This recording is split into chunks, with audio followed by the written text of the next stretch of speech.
Welcome to the Keenan Lake Show on SIBN Radio. Keenan Lake is the author of the book My Daddy Taught Me That, published by Welcome, a social worker and activist. You can like this show's fan page at www.facebook.com/The Keenan Lake Show on SIBN Radio. Feel free to post any comments, questions, or requests for his book on the fan page. Now let's go into the studio with your host, Mr. Keenan Lake, and co-host, Marcus Select.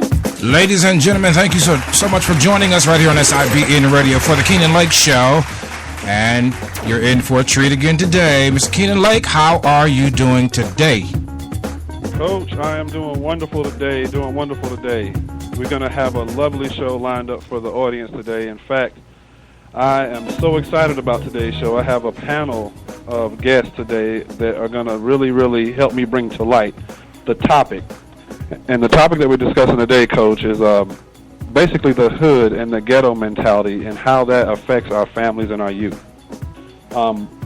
This is something that I've been dealing with, for a while now, and something that has actually been brought more to light as I interact with my my men's development program.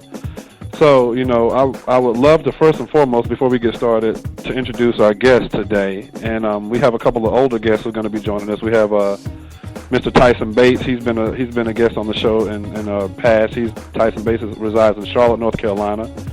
He is Tyson's done a lot. He's played basketball. He's played college basketball down there at Johnson C. Smith. He and his wife actually run an enrichment youth center in Charlotte, and just basically finished up with their summer program where they actually had almost 100 kids at the program. Tyson, are you on the air? Yes, I'm here. Tell the folks, Tyson, exactly where your enrichment center is, so you can let them know a little bit about that. We're located in northern Mecklenburg County here in Charlotte, North Carolina, and like you said, we do a lot just with the youth, teaching them the Word of God, and most importantly, try to teach them life skills to have them better equipped for the real world. Wow. Thank you very much. Okay, our other guest that we have joining us, and I'm elated to have Mr. Maceo Keeling. Now, folks, this is my guest here. He's never been on the Keenan Lake Show before, and I'm so blessed and happy to have him on board. Met Mr. Keeling several months back, actually back in December of 2012, and he has been a great positive impact to what I've been doing. But Mr. Keeling resides from California, and up until a few weeks ago, I could not even tell you what he does. He is that deep. He's that deep. In fact, matter of fact, Mr. Keeling, I'm going to let you tell the audience, if you wish, a little bit about what you do, because I don't want to put anything out there that you don't want me to, specifically about your educational background, but I think a lot of people will be impressed. But I'm going to let you tell a little bit about what you do. Keenan, and it is a pleasure and an honor to be on your show today. Primarily, what I do professionally is I am a business consultant, and I find ways to accelerate profits for small businesses, and I help them to make the transition from mom-and-pop operations to more corporate-run type organizations so that they're sustainable after the business owner exits the business or sells the business. And that way you can keep inherent value in the business. But today my focus is more as a father of two very successful young men who continue to live in California, and a staunch supporter of you, Keenan, and My Daddy Taught Me That enterprises. So with that, just suffice it to say I came from the hood, and I brought with it a lot of wonderful experiences that I can use every single day. All right. So, Coach, I think do we have anybody else join us, Coach? I think somebody else joined in. If you're just joining us on the Keenan Lake Show as a guest, please let us know. Anybody else there? Okay, we may be good. All right. So, folks, so we can jump right into the topic today, basically this hood mentality, this ghetto mentality, and how it affects our families and our youth. I want to first give a little bit of information about the real reason why I decided to even do this show. The reason being is because with my men's program that I run here in Asheville, North Carolina, about a month and a half ago, I was dealing with a situation where a young man who was less fortunate could not afford the same shoes, could not afford the same clothing that the other young men were wearing. You know, kids are going to be kids. Kids joke, they play, they tease, stuff like that. But these kids were actually really going in on this young man and letting him know how his shoes were not up to date and should have been, you know, better. I pulled the young men to the side in a nutshell and told them that, you know, they should take it a little easier on this young man. He's a little less fortunate. He doesn't have as much as they have. Well, with that being said, the young man, you know, said, well, it's not my fault that he's poor, and that's his fault, you know, in a really rude way. So knowing the history and the background of all the youth and young men in my program, it really bothered me because the mindset that came from this was this. In fact, there was no sympathy or no understanding that his mother or family was less fortunate and could not afford certain things. But actually, the young man who were teasing and who made the comment felt that he and his family were in a more well-to-do position. Well, the backslash and the whole point of all of this was that, knowing the history of this family, they receive public assistance and live in the ghetto in the hood just as the other family. But because the young man was able to have 3 or 4 pair of Jordans, was able to have his PlayStation, was able to have, he honestly felt that his family was not poor and actually made the comment that we're not poor, we're not rich, but we're far from poor. That's exactly what he said. He said, my family's not rich, we're not millionaires, but we're far from poor. So, with that being said, Tyson, I'm gonna let you're the youngest one on the panel. I'm gonna let you weigh in on that first. What do you think about that, Tyson? I think it's sad. First of all, in order for us to want to do better, we have to recognize that there's room to do better. And if you look at that young man that you're speaking of, you know, he's comfortable in that culture that he's in. He's comfortable in the environment. And you told me that same story about the young man. And he said, well, I'm not poor because I have, you know, 2 or 3 pairs of Jordans and, you know, I have some other material things. And the poor culture teaches that the material things are what we strive for. You know, his environment will magnify that for him, and they'll continue to, you know, where he comes from, shoes, clothes, jewelry, you know, nice cars, those are the things that matter, and not even understanding that you live in public housing. And it's such a poor mentality, man. I see it all the time in our business, in which, you know, I've seen the exact same circumstance where I've had kids that live in a project. I'm picking on a kid that lives in a 4-bedroom house, and the kid from the project, he has Jordans on, and the other kid has on, maybe some Walmart brand shoes. And it's like it's a thin line. You don't want to go in and crush one kid's self-esteem, but at the same time, he has to understand the reality of how the world functions outside of the culture.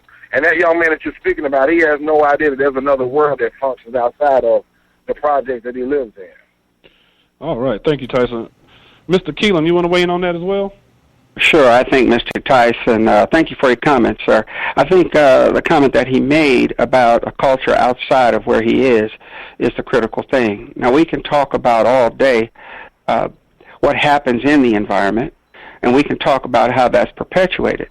But I think a more important and valuable conversation is what can we do to fix it?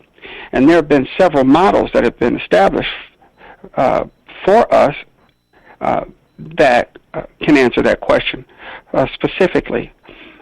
When we identify a person in our community who has an interest, who has a desire to learn more, know more, and to do more, it's our obligation to expose him to more, or her.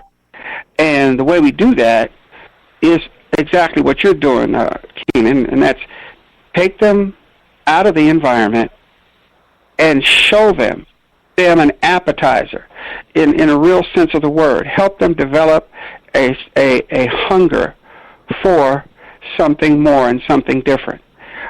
We have to continue to keep them grounded in a spiritual belief that they can embrace for themselves, and help them to know that these things they're pursuing today can be taken from them. They will get old. They can wither and go away. But when I came along, our parents told us, get something between your ears because no one can ever take that away from you. And until we demonstrate, not just talk about it, but when we demonstrate that knowledge is power, when we connect dots and show them that by having more information, you can get more, do more, be more, and it will be sustained longer, then you can create that appetite and create that hunger for something other than a pair of Jordans and a big screen and a PlayStation. Wow. So I think both of you guys are on the right track.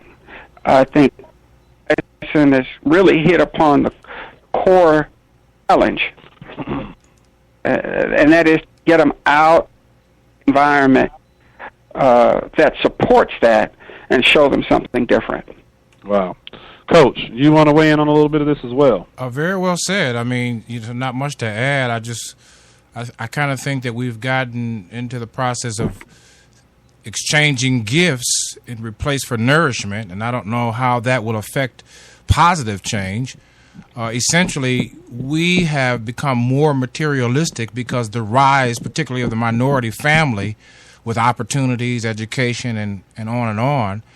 Even the poor have done better in some cases than they did 30 or 40 years ago materialistically, but morally, maybe personally, as far as the legacy of families are concerned, we've exchanged values for gift giving and nourishment. And so maybe after the break, you can tell us why you asked this question. It's a very pertinent question as it comes to the family's development in this new economy, where we have all these technological platforms, and Keenan, as you said before, we have a lot of kids raising themselves. Exactly. Well, all right. I guess we're about to take a break now, and when we return, I'll elaborate a little bit more about this discussion topic. All right, you guys, you listen to the Keenan Lake Show right here on SIBN Radio. We'll be right back after this.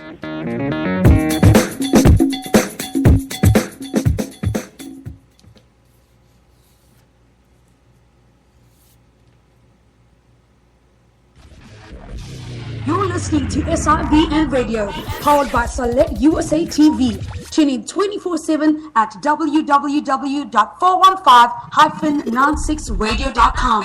Follow us on Twitter at Select USA TV and on Facebook at www.facebook.com/Select USA TV.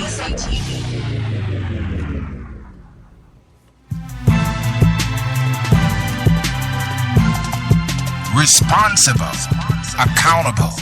Who taught you that? My daddy taught me that. That's right, the new book, all the way from Asheville, North Carolina, representing the legacy of Benny Lake, is Keenan Lake, the author of My Daddy Taught Me That, the book and the program for young men in Asheville, North Carolina, and throughout the region. Tune in to the program, the project, and the book at MyDaddyTaughtMeThat.com. For more information, email lake@MyDaddyTaughtMeThat.com or call 828-582-2261. That's 828-582-2261. MyDaddyTaughtMeThat.com.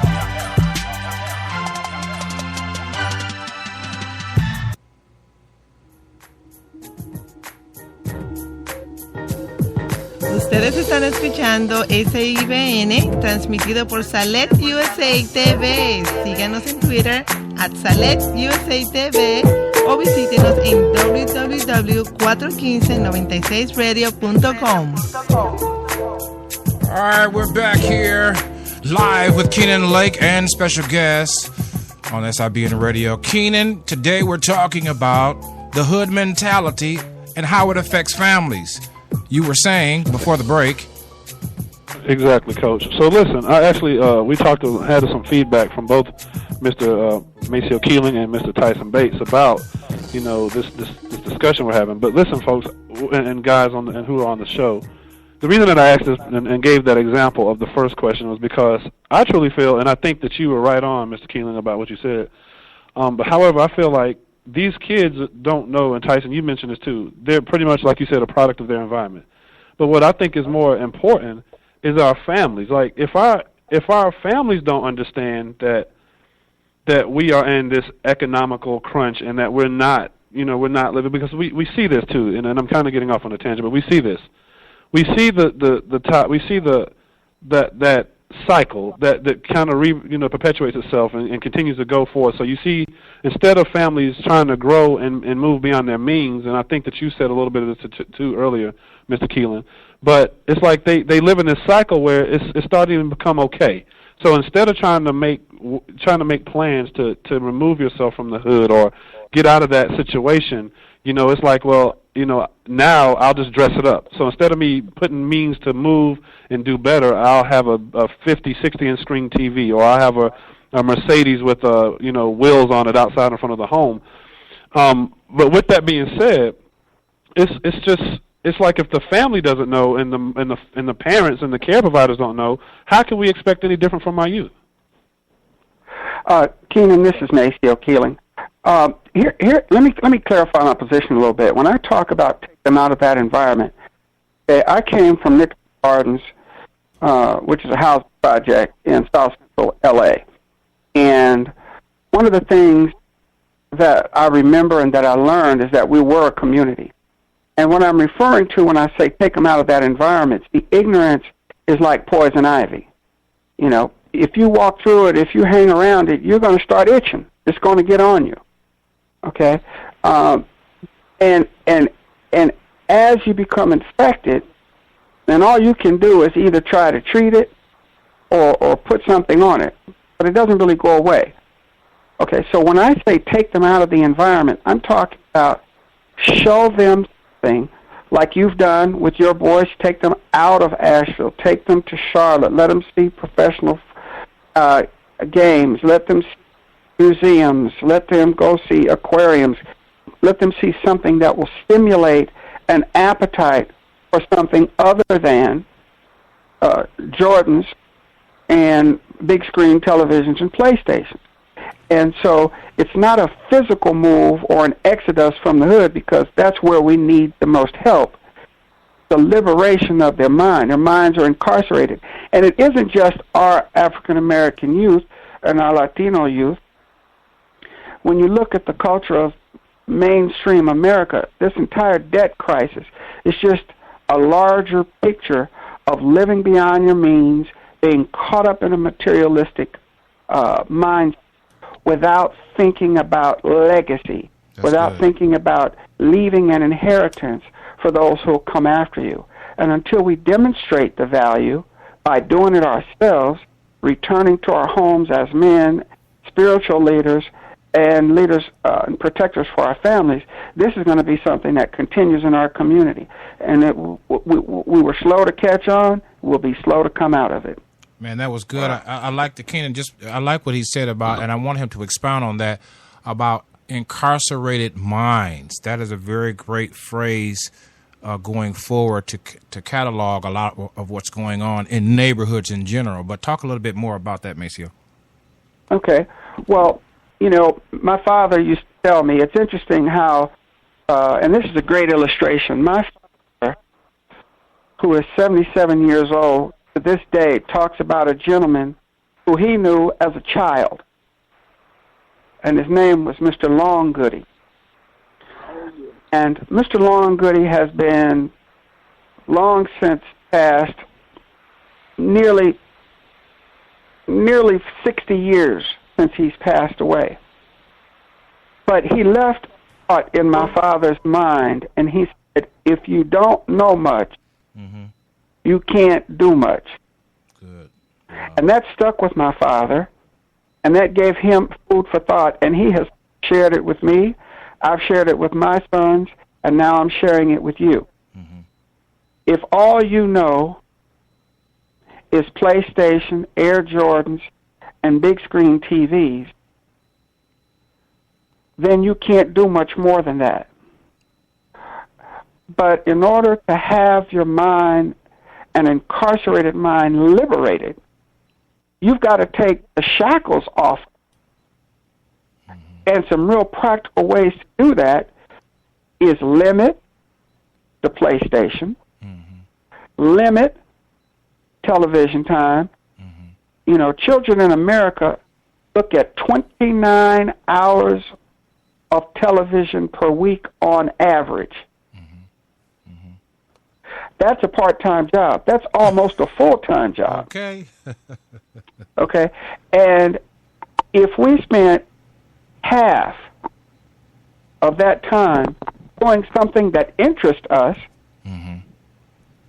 okay, that's 14 and a half hours a week, half the time that we watch television.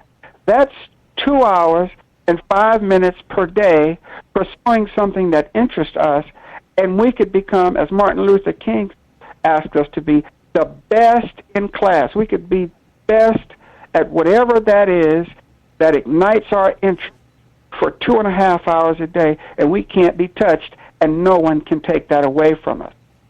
But until the mind is opened, it will remain incarcerated and therefore trapped by what we see around us. But Maceo and Tyson and Keenan, I want to do a follow-up question. Keenan, I know you want to get back to that the other point, but I want to do a follow-up question. It seems, though, from corporate, when I say corporate, I mean from advertisement to the availability of jobs in a particular region versus another region, the upward mobility versus in one region versus another. It seems that Keenan's topic today is supported by a larger scale of systems in place to take our feed into this mentality that the hood and the ghetto is more popular, and the way we think is, you know, even on television, the phrases and the way we do things is made to be popular. It's reinforced on a larger systematic scale. And so my question is, how do young parents who may or may not know, or who may know, you've given a lot of practical steps, but how do they fight a system that say, yeah, their hood is okay, you know, and it's okay to be hood. Right. And I have a thought on that, but I'm going to let Tyson weigh in on that before I do. You know what? The way you find it is exposure. You know, and like the young man mentioned earlier, if kids aren't exposed to something different, they want to strive for it.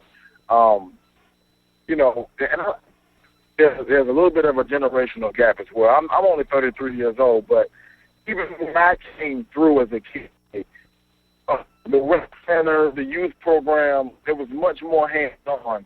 And the directors and the people that ran these programs were much more actively involved in our lives. It goes back to that old adage, taking the brothers to raise a child. You know, we were hands-on. We did things that kids don't even do today. I think technology has changed, and the media has changed how kids can even interact with you can reach the world from sitting in this living room today. You know, we had to go outside and play and do different things. And I think like in our summer program, we take kids out of state twice a year. And we also have the equestrian program where our campers get to ride horses 2 days a week. You know, we have a culinary arts component of the program as well. And I just know that culturally, us, when I say us, I mean the minorities of blacks, culturally, in today's day and time, kids aren't actively involved as far as things like horses or even cooking classes. And once again, it's about exposure and getting them to see something that they normally don't see. You know, we call it a seed planting program, where if you expose a kid to something early on, you may awaken something in them and give them something different to strive for, other than football, basketball, and, you know, things that are almost typical in our culture. That's what's up. And also, let me weigh in on this real quick, and then I think we have a new guest on the line, too, I'm going to introduce here in a second.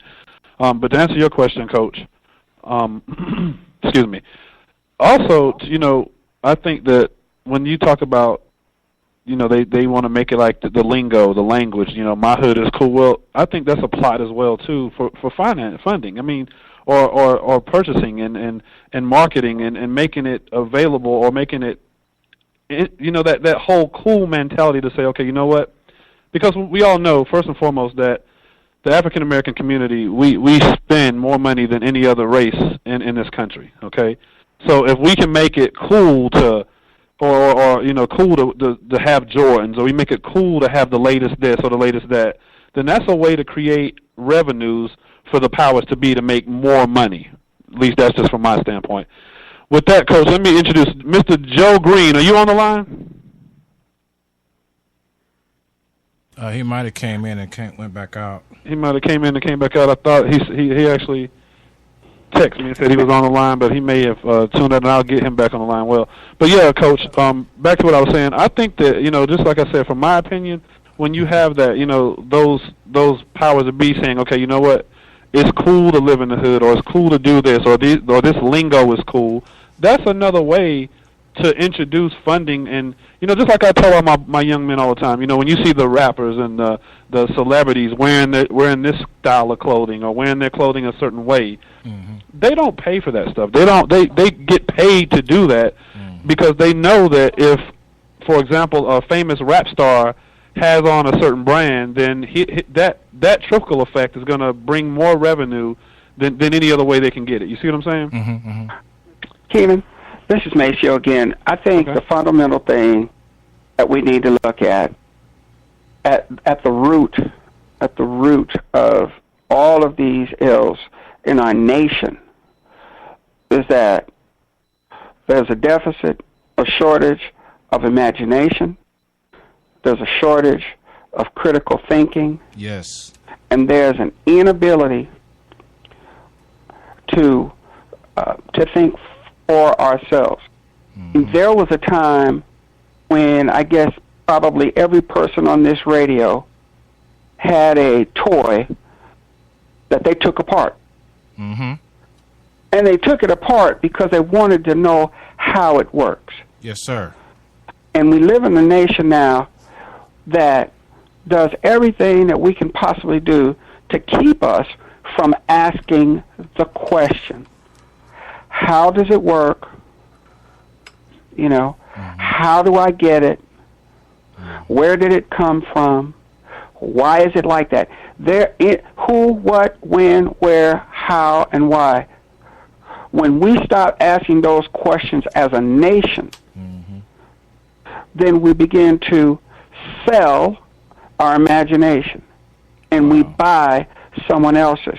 So to the coach's comment about a larger nation supporting that, Donny Hathaway said 30 or 40 years ago that the world is the ghetto. The question is not, whether the ghetto is good or bad. The question is, what kind of fruits are emerging from the ghetto? What kind of thinkers are emerging from the ghetto?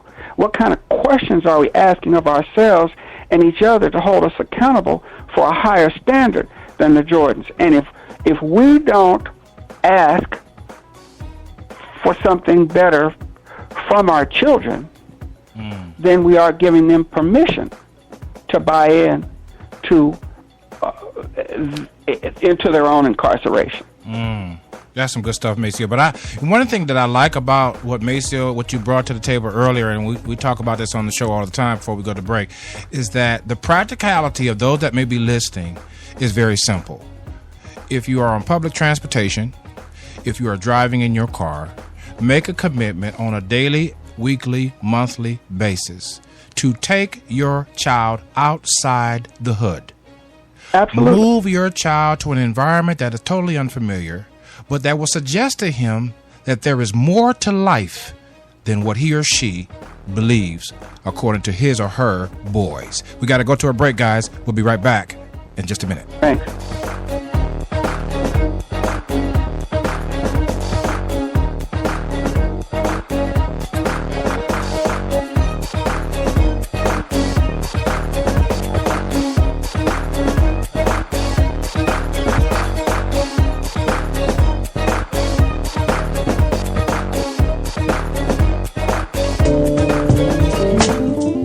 We interrupt this program to simply say thank you for your listenership here on SIBN Radio.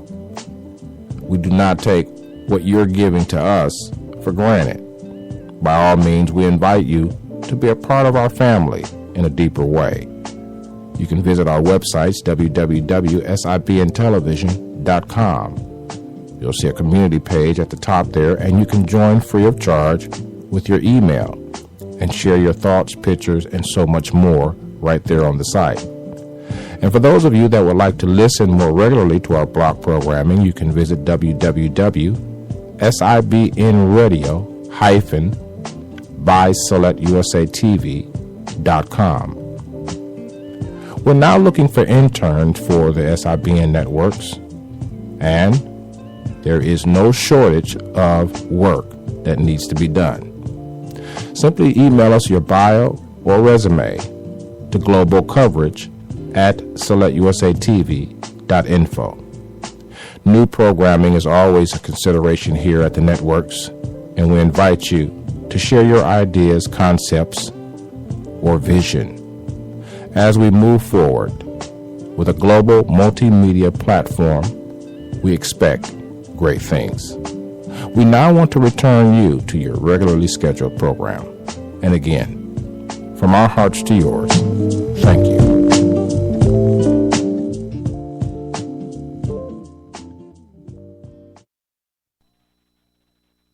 We're back here. Sorry about that, guys. We're back here at the Keenan Lake Show, live and on demand, and we're talking about the hood mentality that affects families. Keenan, Maceo, Tyson, are you guys there?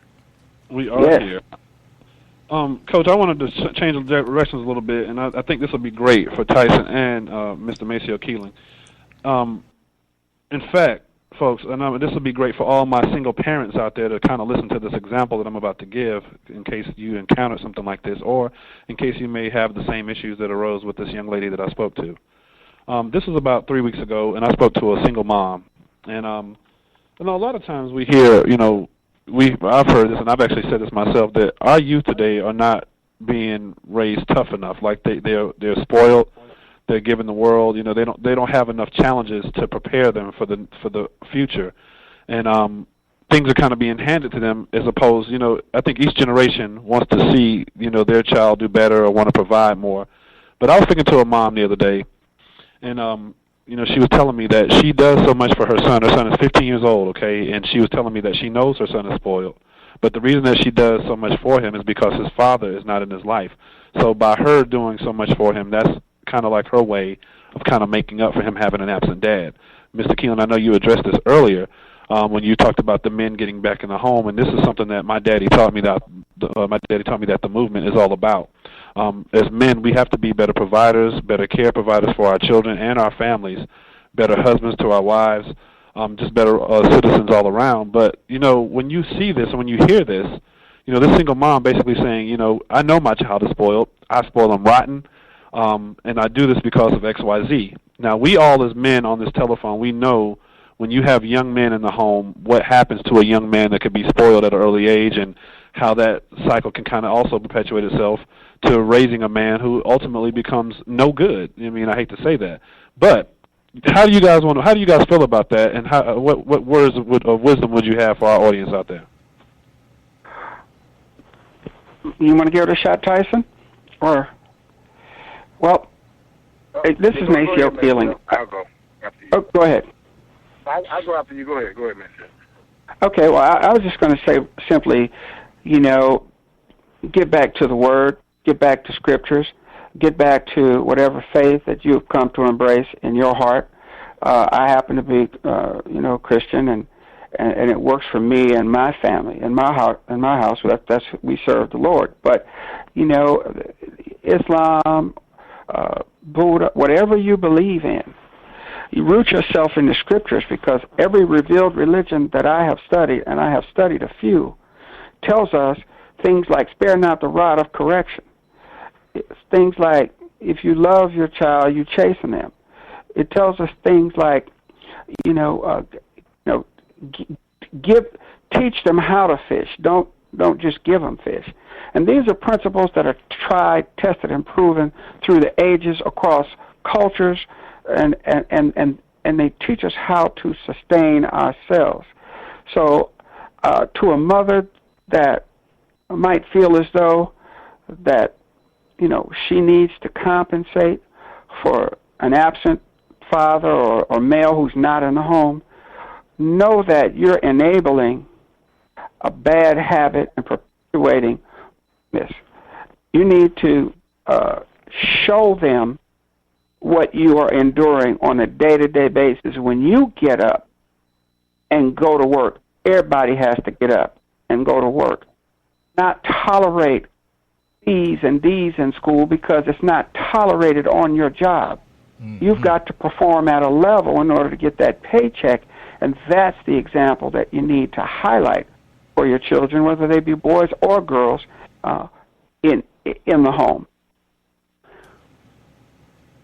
Oh, man, that was wonderful. I'm glad you said that. Tyson, I'll let you follow up on that. A key word is about accountability.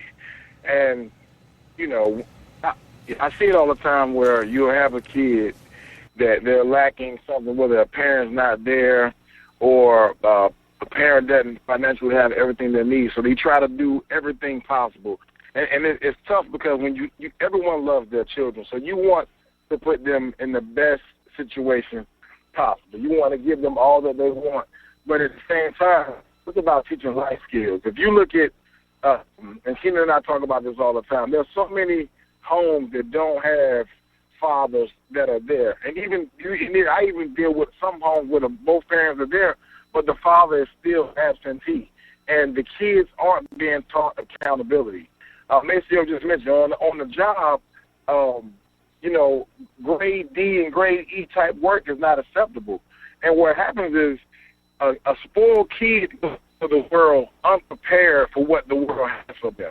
Because at home, your mom or your dad or whoever cares or loves you, they care about how you personally feel. In the real world, we only want the job to get done. No one cares about, your dog died. Oh, okay, well, you still have this much work to do today, and there's no excuses for you not getting it done. And what happens, it becomes the fault of a kid's being when everything has been given to them. They don't know how to go into the real world and go out and fight and take and get ahead. You can go out and get a job, but you're not going to kick down the door. You're not going to be the CEO. You can get a job. But the way I teach my children, I want you to be the best, not average. Average is for anybody. Anybody can be average and just do enough to get by. But to excel and to be the leader, you're going to have to do what you need to do academically, and all those things have to be taught at home every day, reinforced every day. Coach, you got anything you want to add into that? I was thinking about a conversation I had with my son about the power of suffering. And I think parents out there, the single parents out there, need to understand that it is better to treat a wound than to ignore it. And when we buy our kids gifts, because, to replacement values, we're trying to do some replacement values there, the child is still hurting. It's just temporarily ignoring the hurt to engage the gift.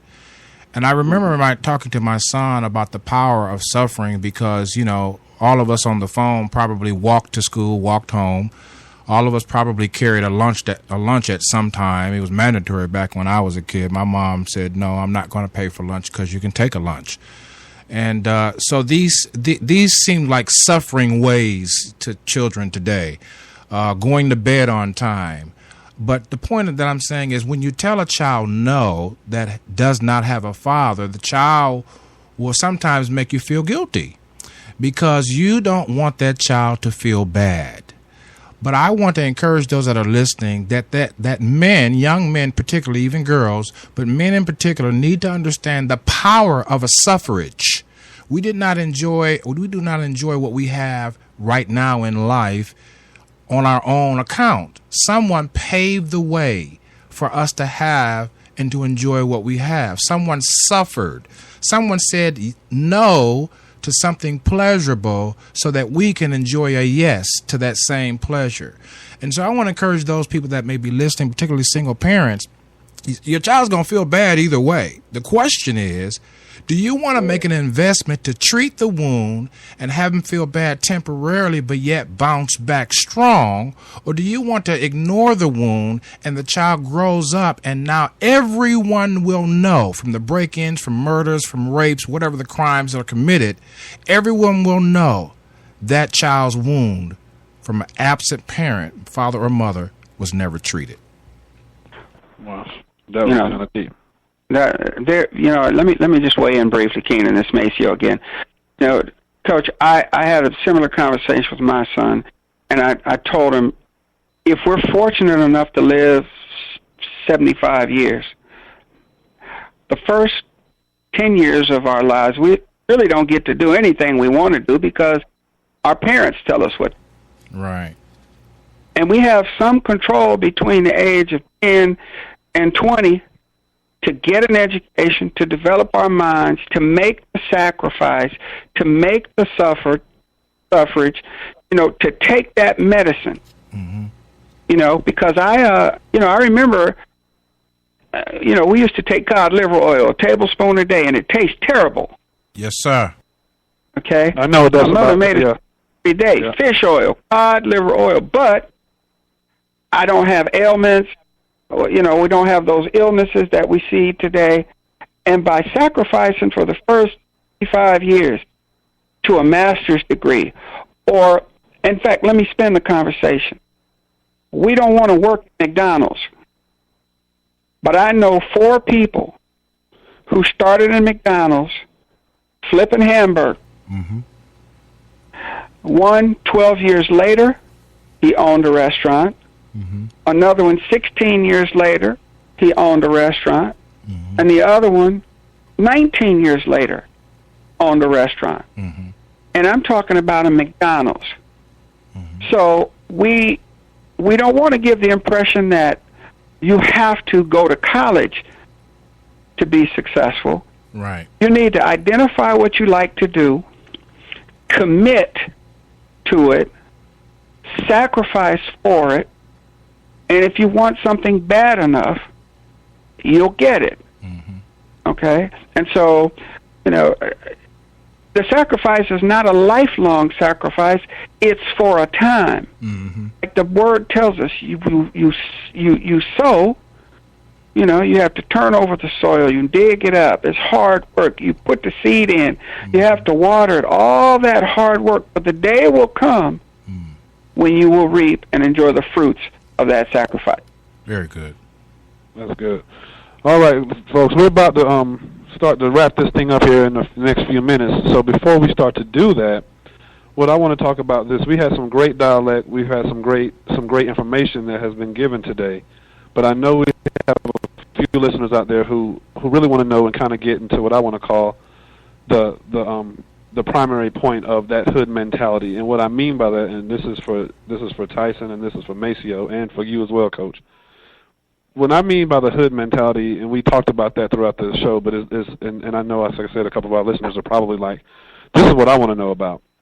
When you get your income taxes and you spend your entire income tax check on a car, or you buy a car, like for example, you buy a Lexus or you buy a Mercedes and you can't afford the upkeep, or you live in a place where you should not have the type of car. Like, for example, you buy a car that's more expensive than the home that you have.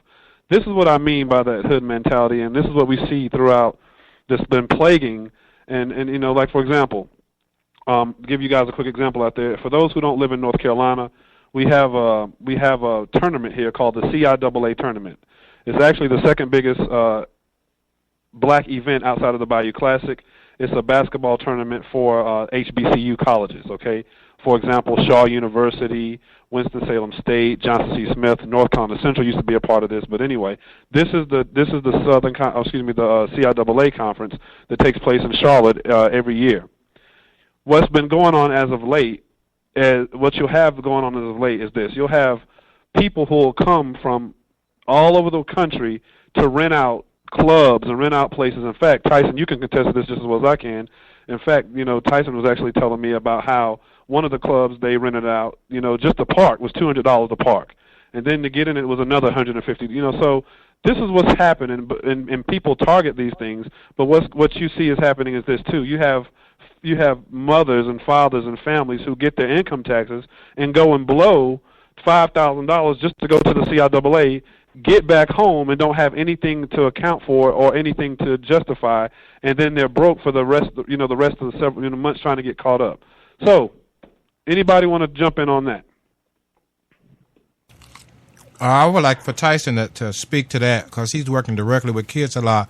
What are some of the other mentalities that surround what Keenan was saying, that hood mentality?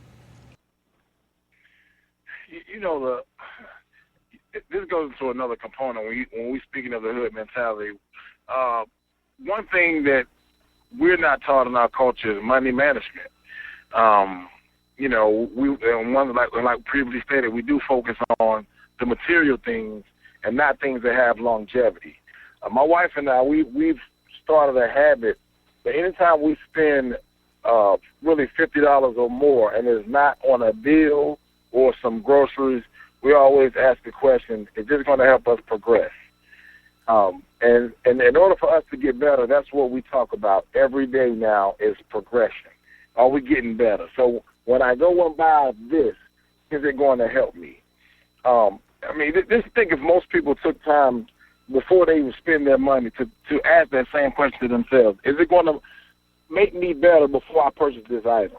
The CIAA is a great event, but, and I participate every year in the CIAA, but, you can see it, that people will come down here, and it's at the right time when you get your tax returns. And people spend and try to party and do things beyond their means. And it goes back to the culture. We're not taught these things. If you're exposed to better, you will do better. Another component of our program, we have a money system in place where the kids it's a checks and balances system where they learn how to balance a checkbook and learn a little bit about interest rates and how to spend your money wisely and what not to spend it on. And sometimes I'll let a kid overindulge. And then, and when it's time for the other children to spend some of their money, like when they want to order pizza or things of that nature, kid that doesn't get it, they're sad for that moment, but at the same time, it's a teaching moment for them. The culture hadn't been teaching that, and what it's going to take, and Maceo has mentioned some of this, it's going to take grassroots effort in our programs, and everything is going to take grassroots efforts and working with the youth to try to get them to change their mentality moving forward. Yeah. This is Maceo. I just want to say that when you talk about the hood mentality, it's about trying to have a little bit of access to something we've never had access to. Okay? We understand or have been led to believe that we cannot escape our predicament. So instead of trying to leave that predicament, we decide that we're going to try to be ghetto fabulous. Okay, I can't get out of the hood, so I'm going to be the best thing, best looking thing in the hood. Right. Okay? And what that does is even when we make the effort to get out, there are those who would say, oh, he thinks he's too good for us now. Mm-hmm. But when you become extraordinary, you do not get the privilege to go back to being ordinary. You don't want to go back to be ordinary.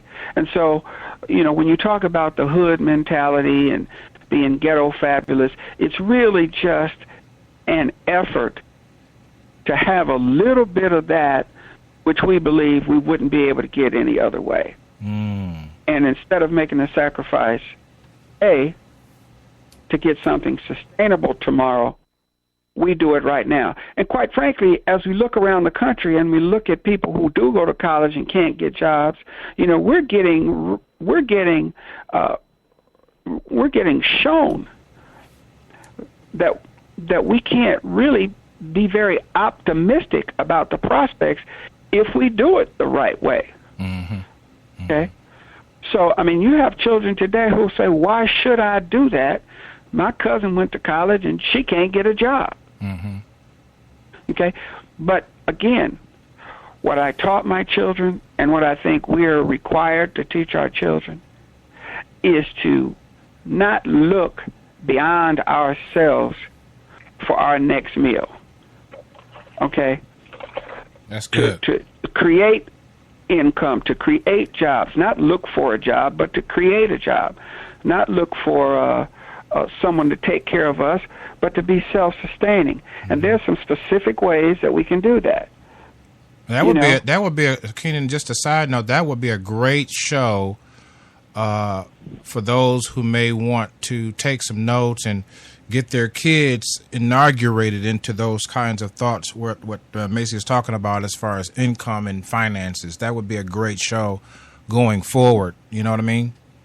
I definitely agree, because we have an expert like Maceo, and actually Tyson's an entrepreneur as well. You know, being able to have folks that can say, okay, this, you know, X, Y, and Z can get you there. You know, you take these steps and being able to point out. I think you're absolutely right, Coach. So Maceo, can you repeat that one more time? Because I was taking notes. You said don't look for a job. I think there's a better use of the time to give a couple of quick illustrations. Okay, first off, people think that you have to have some sort of big business. Okay, and I have been in this situation. When I was unemployed and had no money, I was 38 years old, but I had a lawnmower. There you go. And you might say, well, I'm not going to cut nobody's lawn, but guess what? I made $250 a week cutting lawns at 38 years old with a Harvard education. See, we have to realize that nobody cares where you went to school. Okay, the gas company doesn't care. The light company doesn't care that you got a PhD. Okay, so we have to humble ourselves and listen to some basic things, like your stomach growling. Okay. All right. Okay.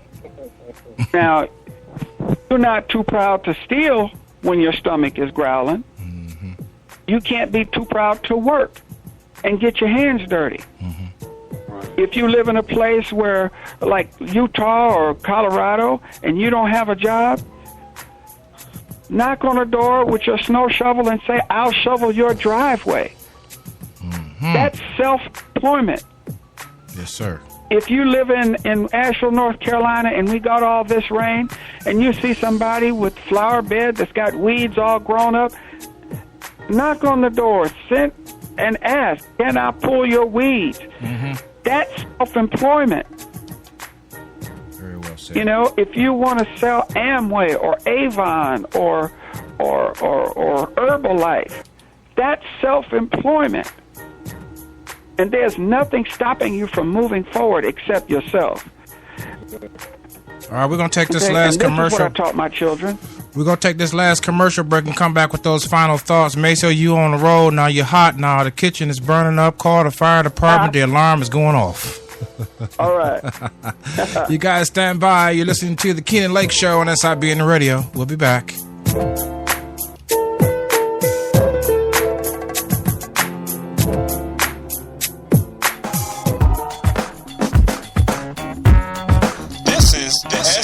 SIBN Radio. And you have just tuned in to the Keenan Lake Show. I'm your host, Keenan Lake. I am a published author, book My Daddy Taught Me That, a public speaker, and the president of a men's development youth program. The purpose of this show is to create awareness on topics that are dear to my heart, primarily absent fathers, male role models in the home, youth and young adults and children, families, and neglect and abuse. I not only want to shine a light on these topics and create awareness on these topics, I want to educate, inform, encourage, and motivate. So please join us on the Keenan Lake Show. For more information about the Keenan Lake Show, give us a call at 415-967-2346. And we thank you for listening to SIBN Radio. You're listening to the sound of the Coach's Corner.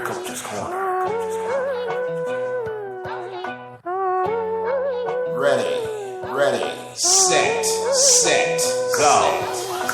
That's right, DCC. Are you ready for the hardcore motivation, daily inspiration, and sure up your spiritual foundation on DCC? If you want more on the go and you need to know, www.415-96radio.com.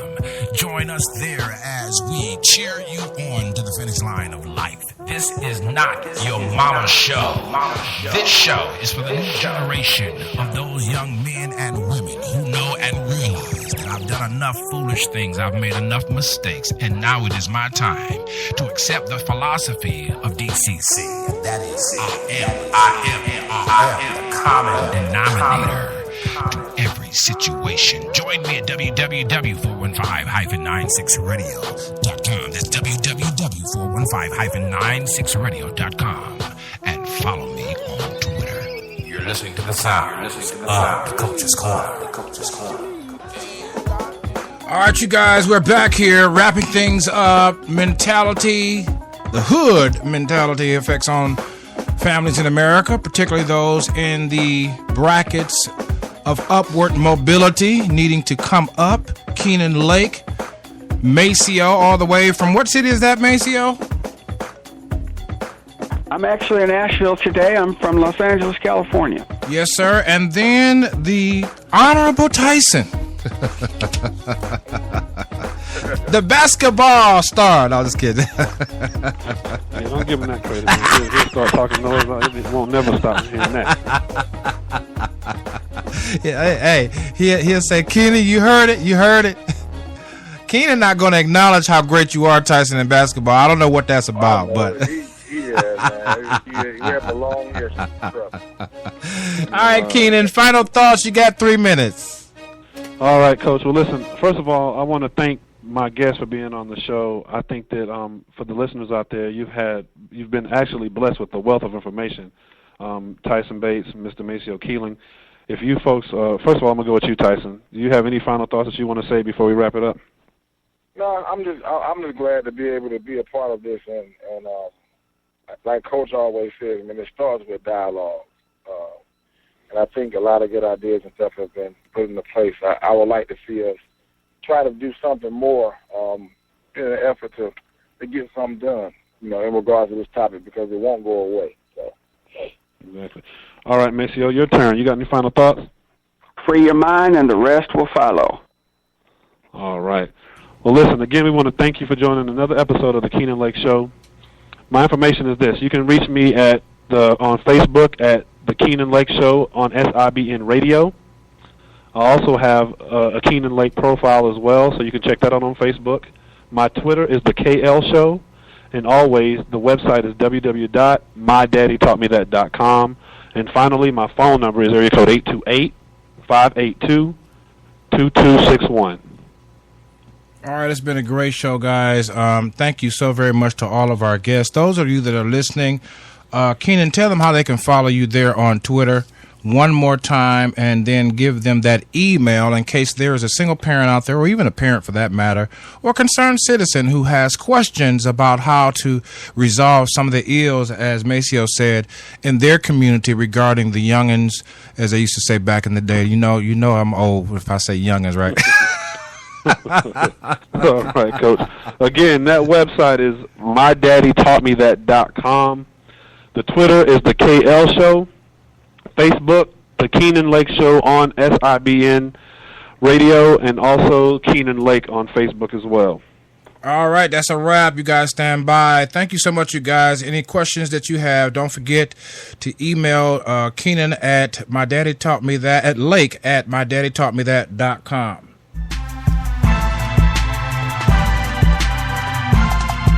Responsible, accountable. Who taught you that? My daddy taught me that.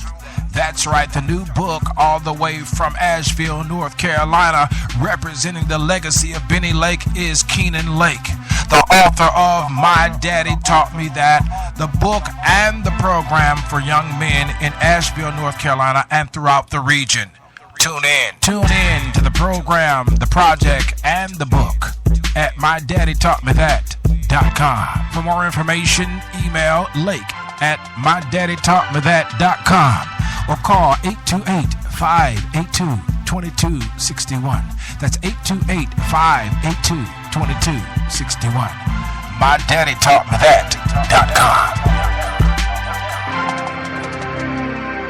You're listening to SIBN Radio on the Select USA TV iBroadcasting Network. You're listening to SIBN Radio.